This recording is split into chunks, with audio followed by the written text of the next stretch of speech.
शुरू अल्लाह का नाम लेकर जो बड़ा मेहरबान निहायत रहम करने वाला है। तारीख के पन्नों की स्याही बनने वाला फिरौन जो कभी खुदाई का दावा किया करता था, अल्लाह ताला ने उसको हलाक करके और दुनिया के लिए इबरत का निशान बनाकर ये साबित कर दिया कि सबसे बड़ा खुदा कौन है। दोस्तों, फिरौन मिस्र की तारीख का ऐसा बदबख्त बादशाह गुजरा है जो खुद को खुदा कहलवाता था और ज़बरदस्ती लोगों से अपनी पूजा करवाया करता था, और वो इस वक्त के मुसलमानों पर जुल्म सितम की इंतहा किया करता था। इस बदबख्त की बदबख्ती का अंदाज़ा इस बात से लगाया जा सकता है कि जब अल्लाह ताला ने इसको हलाक किया और दुनिया के लिए इबरत का निशान बनाया तो इसकी लाश को ना पानी ने कबूल किया और ना ही ज़मीन ने कबूल किया, बल्कि इस बदबख्त की लाश यूं ही क़यामत तक सड़ती रहेगी और दुनिया के लिए इबरत का निशान बनी रहेगी। दोस्तों, इस वीडियो में आपको बताएंगे कि फ़िरौन की शादी कैसे हुई और फ़िरौन ने किस तरह मिस्र की सबसे खूबसूरत लड़की से शादी की, और फ़िरौन में से कितनी औलाद पैदा हुई, और इस कायनात के सबसे बड़े काफिर की बीवी को अल्लाह ताला ने जन्नत क्यों अता की। दोस्तों, दास्तान कुछ यूं है कि फ़िरौन जब मिस्र का बादशाह बना तो उसने जुल्म व सितम की इंतहा कर दी, और जब इस फ़िरौन ने शादी करने का इरादा किया तो उसने मिस्र की सबसे खूबसूरत औरत का इंतखाब किया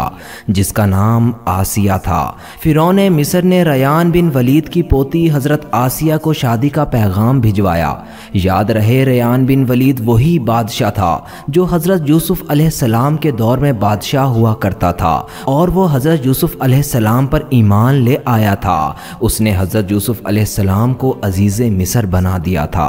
खैर, जब फ़िरौन ने उनकी तरफ शादी का पैगाम भेजा तो वो हज़रत आसिया और उनके वालिद को नागवार गुजरा, क्योंकि फ़िरौन मिस्र के अंदर जुल्म सितम करने वालों में मशहूर था। लेकिन फ़िरौन मिस्र का बादशाह था और उसने जबरन हज़रत आसिया से शादी कर ली और धमकी दी कि हज़रत आसिया ने मुझसे शादी ना की तो फ़िरौन उनके वालिदैन को कत्ल कर देगा। खैर, फ़िरौन ने अपनी ताकत के ज़ोर पर हज़रत आसिया से शादी तो कर ली, लेकिन शादी होने के बाद भी अल्लाह ताला ने हज़रत आसिया को फ़िरौन से महफूज रखा। इस बारे में मुफस्सिरीन लिखते हैं कि शादी की पहली रात जब फ़िरौन कमरे में दाखिल हुआ तो अल्लाह ने उस पर नींद का ऐसा गलबा डाला कि वो सारी रात सोया ही रहा। और कुछ किताबों में यूँ लिखा है कि अल्लाह ताला ने फ़िरौन को नामर्द कर दिया था, जिसकी वजह से वो सोहबत न कर सका, और इस तरह अल्लाह ताला ने हज़रत आसिया की असमत को महफूज रखा। इसके अलावा बाज़ रिवायतों में आता है कि फ़िरौन को ऐसी बीमारी लाहक हो गई थी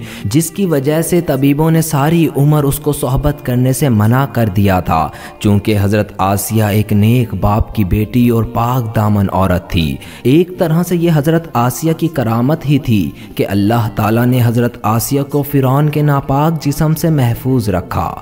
दोस्तों, अब बात करते हैं कि फ़िरौन की कितनी औलाद थी। बाज़ रवायतों में फ़िरौन की एक बेटी का जिक्र मिलता है, लेकिन वो बेटी दर हकीकत फ़िरौन की औलाद में से नहीं थी। आपको ये बताते चलें कि वो बेटी उन्होंने किसी से लेकर पाली थी, क्योंकि हज़रत आसिया को अल्लाह ने फ़िरौन से महफूज रखा था।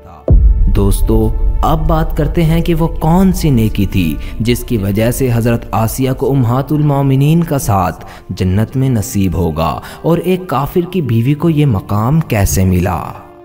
इस वाक़े का पस मंज़र यह है कि एक रात फ़िरौन ने ख्वाब में देखा कि उसका पूरा महल नाबूद हो गया है। खौफ और दहशत से उसका पूरा जिस्म लरज़ने लगा। फ़िरौन ने नजूमियों को बुलाकर उनसे ख्वाब की ताबीर पूछी तो उन्होंने कहा कि बनी इसराइल में अनकरीब एक ऐसा बच्चा पैदा होगा जो तुम्हारे महल को नाबूद कर देगा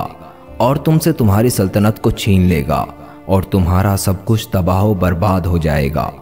फ़िरौन ने जब ये ताबीर सुनी तो उसने ये हुक्म जारी कर दिया कि बनी इसराइल में जो भी बच्चा पैदा हो उसको कत्ल कर दिया जाए और उसकी बच्ची को छोड़ दिया जाए। जब हज़रत मूसा अलैहिस्सलाम पैदा हुए तो उनकी वालदा ने उनको संदूक में रख कर दरिया में डाल दिया। दरिया से एक नहर फ़िरौन के महल के पास से बहती थी। ये संदूक बहता हुआ अल्लाह की कुदरत से उस नहर में चला गया और संदूक बहता हुआ फ़िरौन के महल के पास आकर रुक गया। फ़िरौन ने जब उस اس صندوق کو دیکھا تو اپنے سپاہیوں کو حکم دیا کہ اس کو محل میں لا کر کھولا جائے اور دیکھا جائے کہ اس کے اندر کیا ہے۔ جب اس صندوق کو کھولا گیا تو اس کے اندر سے ایک خوبصورت بچہ نکلا۔ حضرت آسیہ اس بچے کو دیکھ کر بہت خوش ہوئیں۔ حضرت آسیہ نے ہی حضرت موسیٰ کا نام موسیٰ رکھا تھا، کیونکہ قبطی زبان میں پانی کو منہ اور درخت کو سا کہا جاتا تھا۔ کیونکہ حضرت موسیٰ پانی اور درختوں کے درمیان سے ملے تھے، اسی وجہ سے حضرت موسیٰ کا نام موسیٰ رکھا گیا۔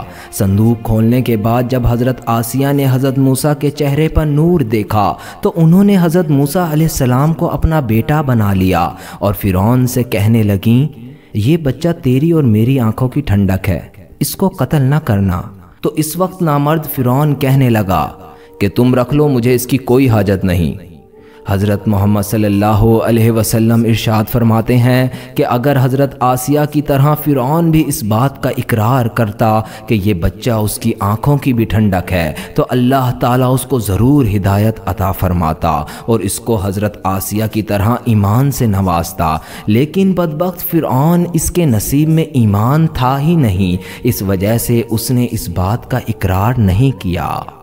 حضرت آسیہ شادی کے پہلے ہی دن سے فرعون کے ظالمانہ اقدامات کے خلاف پہاڑ بن کر کھڑی رہیں۔ حضرت موسیٰ علیہ السلام نے جب اعلان نبوت کیا اور جب محل میں جادوگروں سے مقابلہ کیا تو یہ دیکھ کر حضرت آسیہ رضی اللہ عنہا حضرت موسیٰ علیہ السلام پر ایمان لے آئیں، اور ایمان لانے کے بعد کافی دن تک انہوں نے یہ بات فرعون سے چھپائے رکھی، لیکن جب فرعون نے خدائی کا دعویٰ کیا اور لوگوں سے خود کو سجدہ کروانے لگا تو پھر حضرت آسیہ رضی اللہ عنہا کھل کر میدان میں آ گئیں اور فرعون کے اس عمل کی سخت مخالفت کرنے لگیں۔ جیسے ہی فرعون کو پتہ چلا میری بیوی بھی حضرت موسیٰ کے خدا پر ایمان لے آئی تو اس نے حضرت آسیہ رضی اللہ عنہا پر ظلم کرنا شروع کر دیا اور روزانہ حضرت آسیہ کو طرح طرح کی اذیتیں دینا شروع کر دیں، لیکن فرعون کا ظلم بھی حضرت آسیہ کے ایمان کو کم نہ کر سکا۔ فرعون نے بہت کوشش کی کہ حضرت آسیہ کو ایمان سے دور کر دیا جائے اور دوبارہ یہ کفر و شرک کی طرف لوٹ آئیں، لیکن حضرت آسیہ نے فرعون کی تمام تر کوششوں کو ناکام بنا دیا اور وہ صرف اللہ کا نام پکارتی رہیں اور اللہ تعالیٰ کی عبادت میں مصروف رہیں، اور ان کے علاوہ جو بھی حضرت موسیٰ علیہ السلام پر ایمان لے کے آتا تو فرعون اس پر طرح طرح کے ظلم کرتا اور ان کو طرح طرح کی تکالیف پہنچاتا۔ ایک دفعہ فرعون نے حضرت موسیٰ علیہ السلام پر ایمان لانے والے شخص کو، جس کو قرآن پاک میں مومن آل فرعون کے نام سے یاد کیا جاتا ہے، بڑی بے دردی کے ساتھ قتل کر دیا، جس کے بعد حضرت آسیہ رضی اللہ عنہ کے صبر کا پیمانہ ختم ہو گیا اور کھلم کھلا حضرت آسیہ فرعون کی مخالفت کرنے لگیں۔ فرعون نے جب یہ دیکھا کہ اس کی بیوی کھلم کھلا اس کی مخالفت کر رہی ہے تو فرعون کے اندر غضب کی آگ بھڑک اٹھی اور اس نے اپنی بیوی کو بہت ہی دردناک طریقے سے اذیتیں پہنچانا شروع کر دیں۔ اس ظالم بادشاہ نے اس پاک دامن خاتون پر طرح طرح کے عذاب ڈھائے، ان کو بہت زیادہ مارا اور اپنے ظلم کی انتہا یہاں تک کر دی کہ حضرت آسیہ کے دونوں ہاتھوں اور دونوں پیروں میں کیلے ٹھوک کر چاروں کونوں میں اس طرح جکڑ دیا کہ حضرت آسیہ ہل بھی نہ سکتی تھیں، اور بھاری پتھر حضرت آسیہ کے سینے پر رکھ کر ان کو گرم ریت پر لٹا دیا اور پانی بند کر دیا۔ اس طرح دردناک ظلم و جبر کرنے کے باوجود بھی حضرت آسیہ کا ایمان مضبوط رہا اور وہ اللہ تعالیٰ کی وحدانیت پر ثابت قدم رہیں، اور بعض روایات میں آتا ہے فرعون نے حضرت آسیہ پر اس قدر ظلم کیا کہ حضرت آسیہ کی کھال تک اتروا دی گئی اور اس کے بعد ان پر ایک بھاری چٹان گرا دی گئی، جس کی وجہ سے حضرت آسیہ شہید ہو گئیں۔ اس طرح حضرت آسیہ نے ایک فرعون کی بیوی ہونے کے باوجود بھی اللہ تعالیٰ کی وحدانیت پر اپنے ایمان کو مضبوط رکھا اور اللہ تعالیٰ کی وحدانیت کو نہیں چھوڑا۔ یہی وہ نیکی تھی جس کی وجہ سے اللہ تعالیٰ نے حضرت آسیہ کو وہ مقام عطا فرمایا کہ وہ جنت کے اندر حضرت محمد صلی اللہ علیہ وسلم کی ازواج مطہرات کے ساتھ ہوں گی۔ آخر میں اللہ تعالیٰ سے دعا ہے کہ اللہ ہمیں دین پر ثابت قدمی عطا فرمائے، آمین۔